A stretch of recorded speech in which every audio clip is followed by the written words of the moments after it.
everybody, this is Andy Chan. If you're new to my channel, welcome. What I do in this particular watch list is I explain and I share a large Excel file that I created a little while ago that I keep modifying to help calculate the various express entry and federal school worker and various PNP scoring. And I first created this a while ago for my own use, and I realized, even when I was studying, there wasn't anything like this. So I thought, well, you know what, if I could share it, maybe it can help some other immigration practitioners. That would be great. So obviously, if you're looking to immigrate to Canada, I'm an RCIC and I can help you on one-on-one basis. But I'll add an affiliate code that I have with the Canadian Immigration Institute. The model they use is that they will show you a set of online classes, and since you're looking for economic migration in Canada, odds are your English is probably pretty good already. So if you watch those sessions, and there's about 56 individual videos plus like a one-on-one live set of master classes, I found that that's quite a bit of information there, and for a much lower price you should be well on your way to submitting your own application actually. So I highly recommend it, and so if you are looking to immigrate, that's probably a really good alternative than paying somebody a one-on-one. But of course you can still do that too. So anyways, in today's video I want to discuss the revisions to the BC PNP, and in particular the removal of 10 points. It used to be out of 200 points, and now it's at 190 points. So what I'm showing on my screen is the current calculation, and I'll see if I can show you what got removed. So I had a copy of the old PDF file, and I make a point of deleting the old files because after a while I just lose track of what the changes are. But what they've removed is 10 points if your occupation happens to fall into one of the ones listed in this BC Labor Market Outlook for 2018.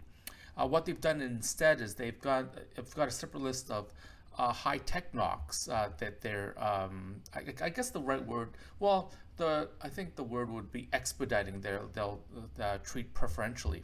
But anyways, the skill level of the job offer used to be 60, and now it's out of 50 points.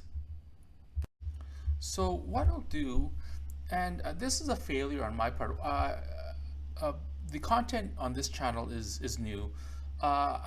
This is the third version of the file. So what I had done before is I would have an example, but focus just on the one stream that it was focused on. But how the model is structured and the real use and the real strength of it is that you enter in your candidates information, such as age, work experience, language, and education. And not only does it calculate such things as, in this case, BC PNP, but it'll go off and automatically calculate express entry score, federal school worker score, and actually the other provinces that I've keyed in too. So what I'll do is I'll walk through an example, and I'll show you how everything calculates. Okay, so in today's example, there's somebody called Jack Chan. He's born in November 1996. He's single. He studied at the BC Institute of Technology, got a 4-year degree in mining. His language scoring is pretty decent, 8 across the board except for speaking, which he got a 6.5. He's got a 30-year-old sister who's a permanent resident in Ontario.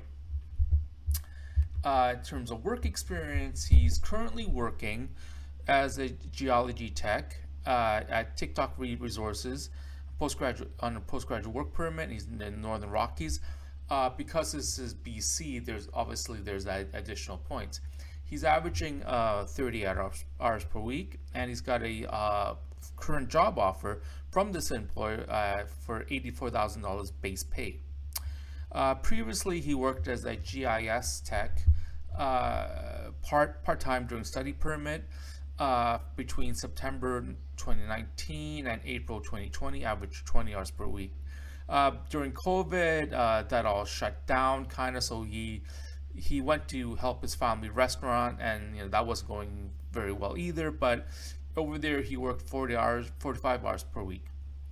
Then when he was back in BC, school was still questionable. He was found a job working remotely for a U.S. company, land survey tech, between July 2020 to December 2020, and he worked 40 hours per week. Okay, so what I'll do is I'll now go into the Excel file and show you the structure.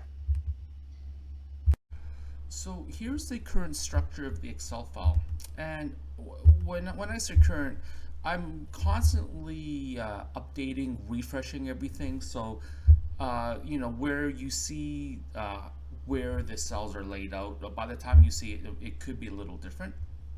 But anyways, in general, what I've done is this. So if you're new to my channel, I'll just quickly go over everything. What I do is I use a yellow background for the cells that require data input. So for example, the marital status. So some of the cells have a little drop down next to them because there can be only certain values. So for marital status, it's a spouse is already a PR or a citizen of Canada, no spouse, and a company spouse. Um, as I mentioned before, even though this particular video I'm covering the BC PNP, this Excel model covers express entry and federal skilled worker. So therefore, I ask the questions that cover a lot of them. That cover the required calculation for those points. Under the cell for language, again, is another drop down, and I limit to the 4 accepted types of language tests. Yeah, well, don't want to detract from everything, but Quebec, they accept a couple more. For the purposes of this model, I'm only allowing these 4 values. Below that is just a data entry for the language score. So no matter which language test you select or your candidate has, with a combination of the marital status, the language score, and the value of the language, each section of the language score, I can calculate the CLB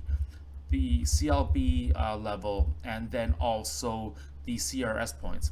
And again, and in this particular case, I calculate the score for the BC PNP right below there. And then below that, I should also mention, I use a gray background to indicate that these cells shouldn't be changed. I'm giving away the file to anybody that wants it, but what the gray cell indicates that it's a formula. And it's set to calculate based on the data entry from the yellow cells. So eventually, once I get closer and closer, I'll start locking everything down.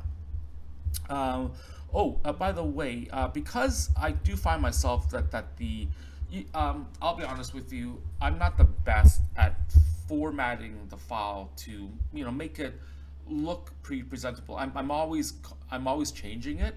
But what I've done is I've built these buttons just to navigate you from one section to the next.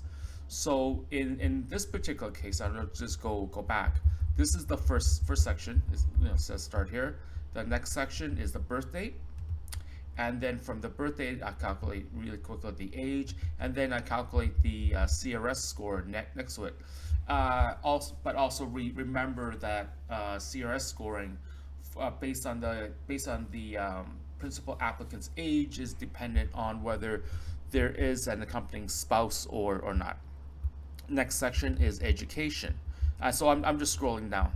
Next section is education, where the credential was. The next section after that is some specific questions for BC. Because this model covers so many different streams, I ask provincially specific questions in certain areas. I was trying to keep everything in this one tab, but as I progressively filled out the rest of the model, I started putting in these questions in other areas. So, for example, for Quebec, the identical question or a similar question is on the tab that says Quebec. So I'll just scroll over really quick. And I'm not going to show you that particular tab now because it just I think just causes more confusion. So, anyways, I scroll down, and this okay, and this section here is we filled the principal primary occupation, which is obviously critical to the BC PNP. Below that is where a lot of the other parts of the calculations are. I have a data entry grid for the candidate's principal applicant's work experience. From this, there's a lot of additional formulas over here in gray to calculate the number of hours worked per week, given a certain time period. So, for example, the number of hours before that begin and end date within the last 12 months, which is 1 year, 18 months, 2 years, 3 years, 5 years, and then 10 years. And then in BC in particular, their calculation is a little different because if it's part-time, anything under 30 hours per week, it's counted as half that period of time. So if you have 1 month of part-time experience, even at 20 hours per week, by my reading of it, you're only getting credit for half of that. Okay, so but otherwise, I actually count by the number of hours. That's the unit of measure I use. So scroll down, and I think below that, see our spousal factors. Again, I do ask questions for other streams and in case of CRS. Obviously, in BC, you don't have those points, but I ask everything, and that's the power of this model. You enter in your information once, and goes off and calculates. In this case, BC PNP, and CRS, and federal skilled worker, federal skilled trade, and a qualification for a Canadian experience class. Okay, so I scroll down, certificate qualification, and then I show some more calculations. The one thing I was hesitant to put in is the provincial nominee 600 points. I'll be honest with you, if your client already has the 600 points, odds are you're not gonna be going through this model anyways. But I put it in there just for completeness sake. Okay, and then I think that's the end of it, and I've got some other calculations for a federal skilled worker. After this, so that's the bulk of the data entry. The other data entry areas, I have another data entry grid for family members, because obviously CRS and for federal skilled worker, you have points for having family members in Canada. Some provincial programs also have that too with a different points calculation. I believe Manitoba, actually now I'm forgetting. I think it's Manitoba or Saskatchewan that actually give you points if you have a close relative. Oh, sorry, a close friend. Actually, it's staring at me in the face. So if you have a really close friend in Manitoba, they also give you 50 points. So I put those type of relationships in this grid here. All right. So the next thing I'll do is I'll show you the data reporting. So you enter in your information on the data entry tab and family members tab, and then all the calculations for CRS and everything else are on these other tabs. All right. So on the reports tab, I show the CRS score. I show the federal skilled worker score. You obviously need a minimum of 67. Don't mind this because of just some uh, data entry I was just playing around with. So once I enter in this particular example, you'll see these recalculate. Federal skilled trades and the Canadian experience class qualification. And for this video, what I've done is I've put the report for the SIR score on this tab. This will match the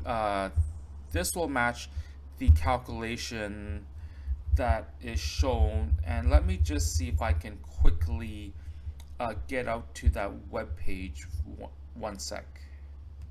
So hopefully you can see my screen properly.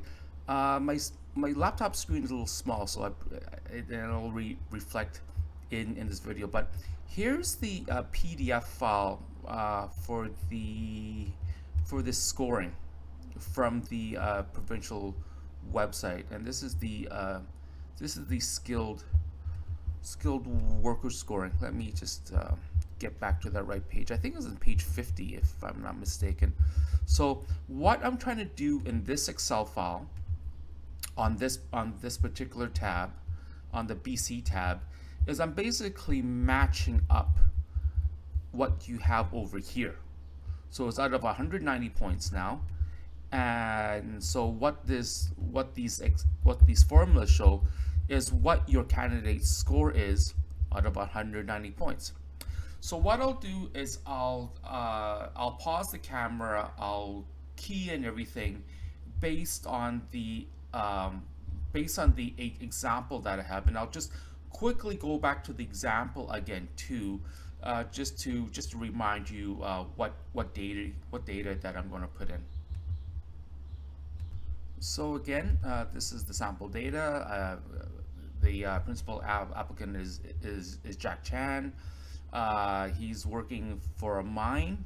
That's his language score. He's got a sister in Ontario, and this is his work experience. So I'll key this in and I'll show you the results. A few moments later. So took a bit of a break, so I've keyed everything in, and I do need to apologize once again. I didn't realize I was speaking for so long, so this video is going way longer than I thought. But I just wanted to have more thorough, I guess, example to show you how this model works. So in this case, we have Jack Chan. He's got no spouse. He did his IELTS test. This is his score. No second language. So I'm just going through all the data input, and then I'll show you the reports. So this is the CRS scoring over here. This is his CLB level, and down below is his language scoring for the BC PNP SIR score. No second language. Okay. This is his birth date. This is his age, and this is his CRS score for his age. His education. He had his education at BCIT again. He finished it April 1st, 2021.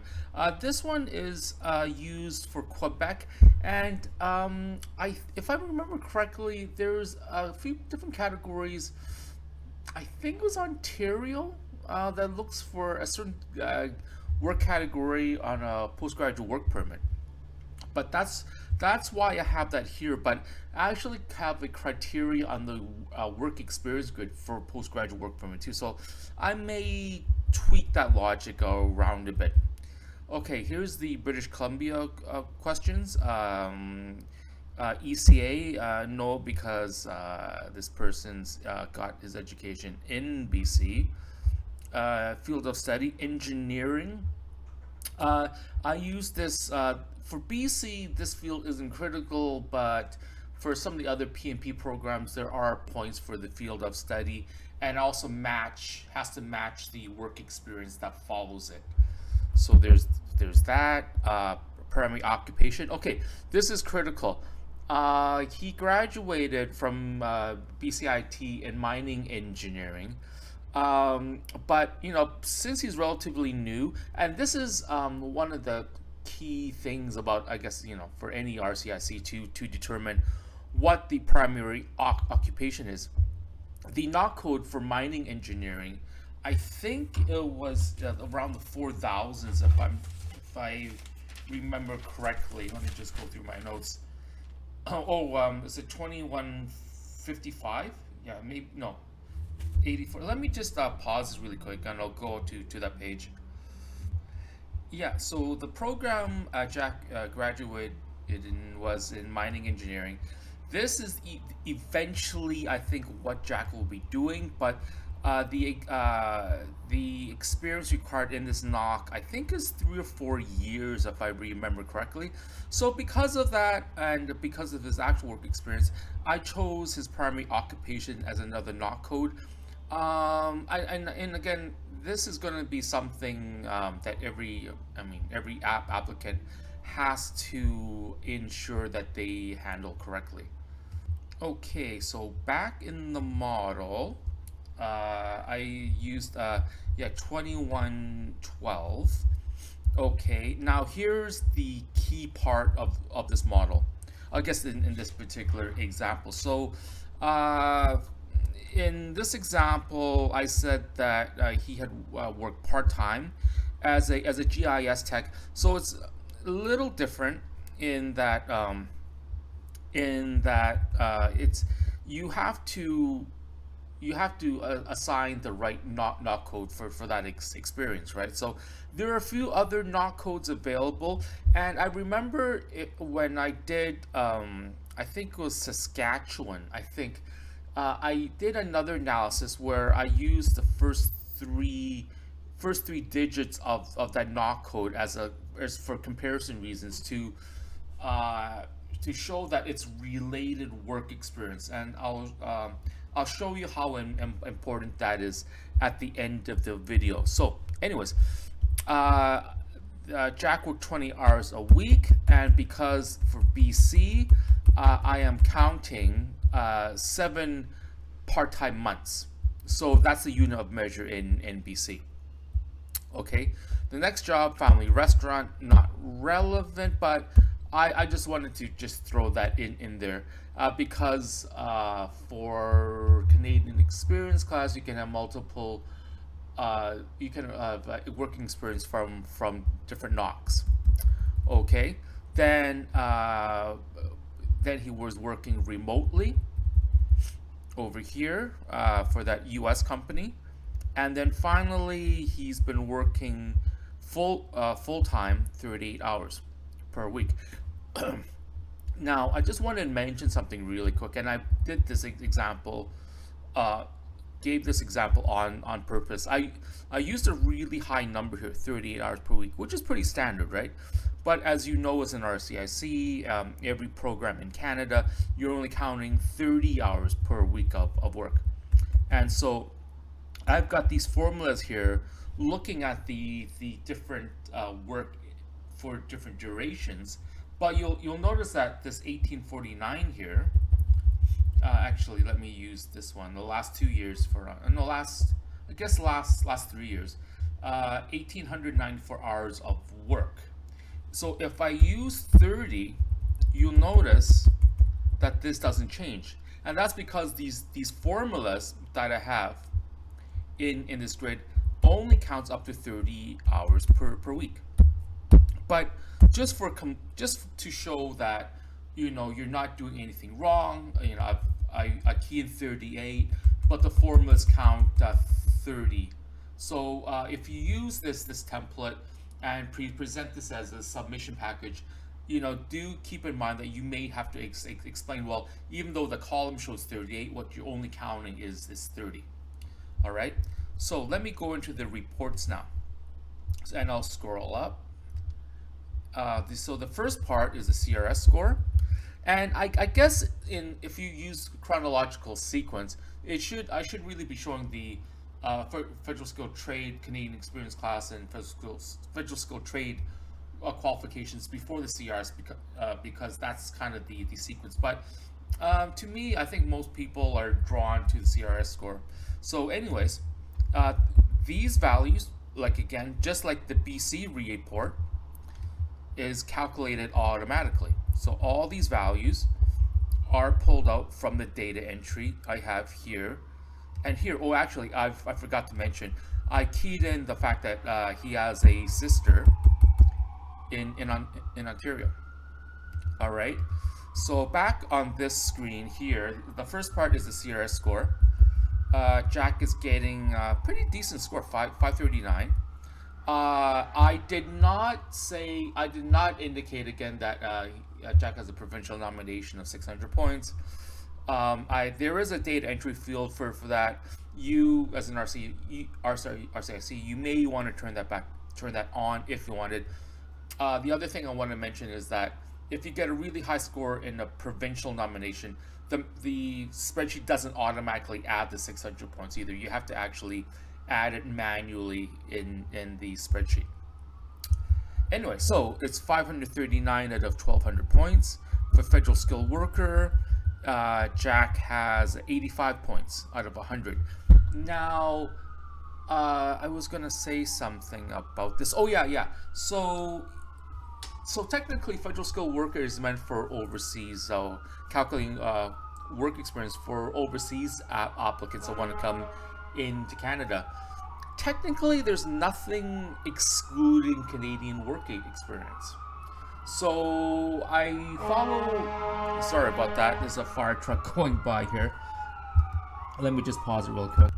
So there's nothing technically excluding work experience within Canada for a federal skilled worker, but odds are Jack would be put into the CEC pool. All right. Next thing, automatically federal skilled trade. It doesn't qualify because the work experience doesn't follow one of those knocks. And I think, yeah, here's the value that summarizes it. This summarizes from the data entry field. S, I think S. I think, yeah, down here. Canadian experience class. Yeah, this it's summing up this, and so this the work experience for the last 5 years. I'm only counting these particular knock groups, and so it's not summing up everything. So therefore, that won't be qualifying under federal skill trade. Here's the Canadian experience class, and I've got all these formulas, and it shows that Jack meets the language requirement and the work experience, so therefore Jack qualifies for Canadian experience class. Okay, so that's the federal reports. Again, it's all automatically calculated. Here's the BC report, and again, this is out of 190 too. So you'll see that the economic factors. This is the knock level of the primary occupation. Currently working full-time in BC. Here's the wage. There's the points for the wage. I guess I could do another video on these formulas, but yeah, I'll do a separate video on how this works. I created one last year, but I think everybody's forgotten about it already. The Regional District of Employment, his job is in Northern Rockies. There's points for that. Full-time months in primary occupation is 14. Part-time months is I need to correct that because I think Jack worked. Oh, actually no. His part-time experience was in GIS. That's so I was fooling myself. I should have used the same knock code, but then this value would show up. All right. Directly the work experiences in Canada, education. He's got 11 points. He completed it in BC. This is his language scoring for BC here, which is I think a little different. Let me show you really quick. Let me go up to the language again, because everybody wonders how I go about doing that. Scroll up. It is here. So here's Jack's CRS points, got 122, and this is his language. This is his language choice for the BC PNP. I just did a video on the lookup formula for age. I'll sit down and do another video on the lookup formulas for language. It's age is pretty straightforward. The language ones, it's a whole different level of complexity. But anyways, so to conclude, Jack's got 133 points for his BC PNP out of 190. Okay, so I kind of rushed through that because I think this video's gone on too long already. So let me wrap things up really quick here with my slide deck. So to wrap things up, I want to go over the requirement for directly related work experience. So you saw in the model, and let me try to show this side by side really quick. So in the model, I count directly rated work experience as work experience within the NOC of the primary occupation.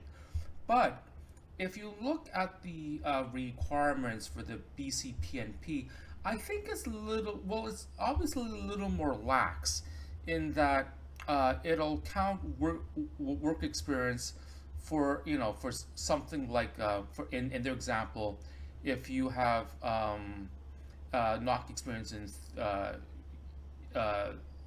32, 33, and your primary occupation 3012, it'll count.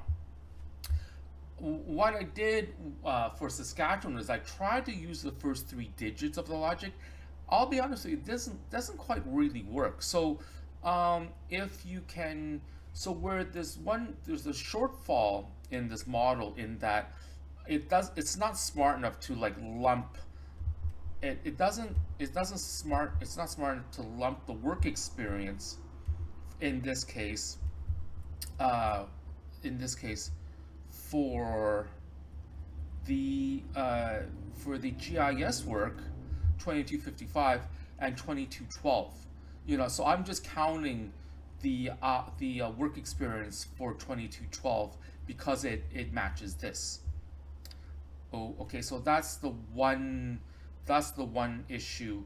Again, the other issue is the fact that I'm not counting the 600 points. Like, I don't count that automatically.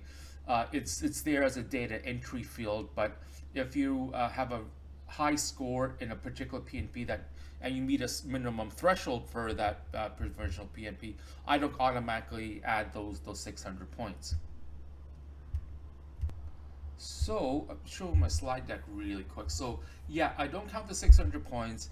The directly rated work experience, that's something you may have to count up separately in a separate report. I mean, this Excel file I think is pretty good. It's usable.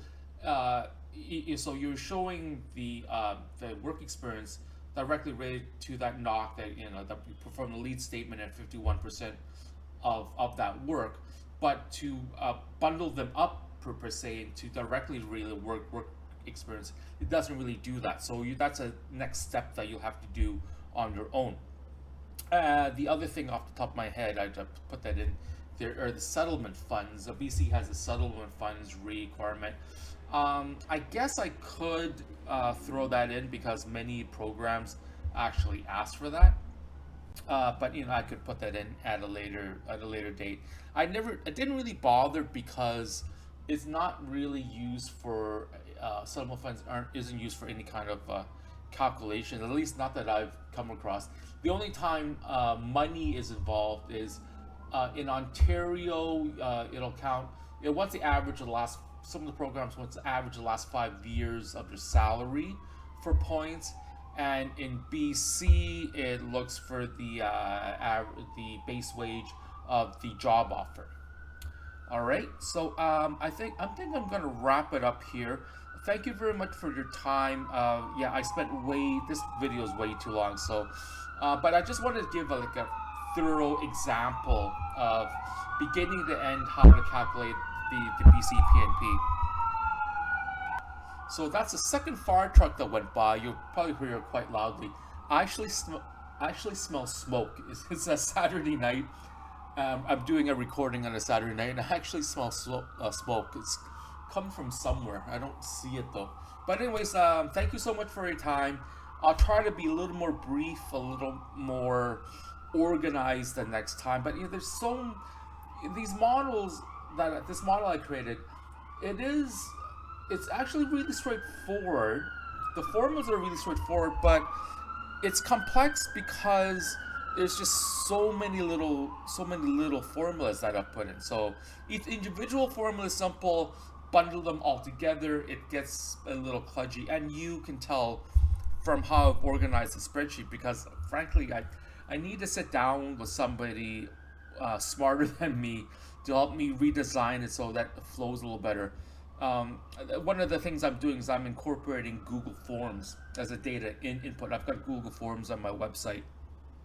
So I want to incorporate that. I'm slowly writing that code so to automatically take the Google Forms and feed it into this model, so I can have a quicker way of analyzing everything. Anyways, thank you very much for your time. I've got some other video ideas. I've got lots of video ideas. It's early July, and I've actually probably got enough material for a couple hundred videos now that I think about it. Anyways, see you soon. See you in the next video. Take care, and yeah, just let me know if you have any questions. Thanks. Bye.